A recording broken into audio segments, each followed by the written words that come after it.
Nous nous retrouvons aujourd'hui à Marennes pour découvrir un produit d'exception, l'huître. Dès le XVIIe siècle, se développe dans cette région la culture des huîtres plates. D'abord récoltée sur des rochers pour être ensuite élevée dans des marais salants, l'huître plate connaît plusieurs problèmes et disparaît presque totalement à partir des années 1920. D'abord remplacée par une variété portugaise, aujourd'hui, l'espèce d'huître la plus cultivée en France est d'origine japonaise.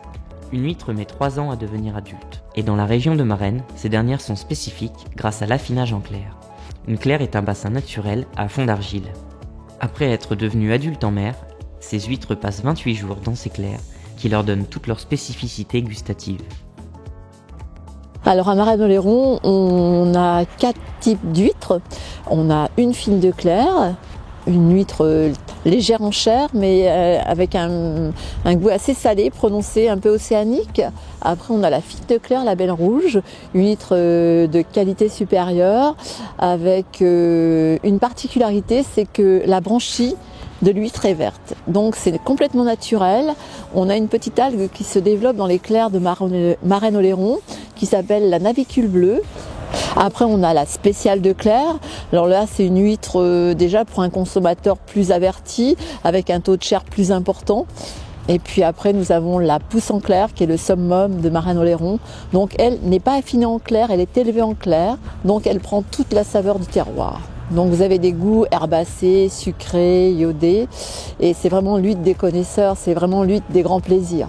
C'est un territoire que l'on entretient, c'est comme les champs de l'agriculteur, c'est comme les vignes. Chaque année, les clairs sont vidés, nettoyés, refaites. Et sous l'action de la pluie du soleil, ça régénère l'humus. Et quand on remet en eau, ça produit des blooms planctoniques. Donc ça forme de la nourriture. On a obtenu le label rouge fine de clair verte Marennes-Oléron en 89. Et ensuite, on a obtenu l'IGP en 2009. Marennes-Oléron, c'est 20 000 tonnes d'huîtres par an.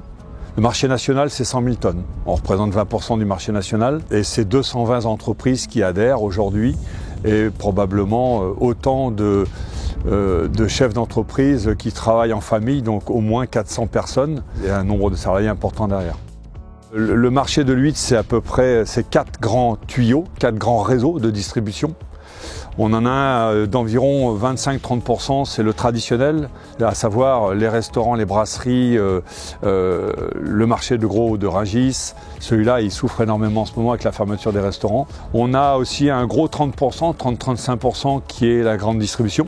Ensuite, on va avoir un 30% qui est représenté par la vente directe. Beaucoup d'ostréiculteurs vont partout en France vendre sur les marchés municipaux, les marchés traditionnels. Puis il nous reste au bout entre 5 et 10% d'exportation qui se font soit sur la communauté européenne, soit sur le grand export et notamment l'Asie. Ça a été un produit très longtemps haut de gamme. Aujourd'hui, c'est moins le cas parce qu'on sait faire des huîtres à des prix tout à fait corrects. Et nous, on est plutôt fiers d'avoir su amener une spécificité pour en faire une IGP et ensuite confirmer au consommateur qu'il a raison de choisir cette huître-là parce qu'elle est contrôlée, elle a une maîtrise, elle a une particularité avec un élevage et un affinage et au final, le consommateur nous le rend bien parce qu'il continue à acheter principalement nos huîtres.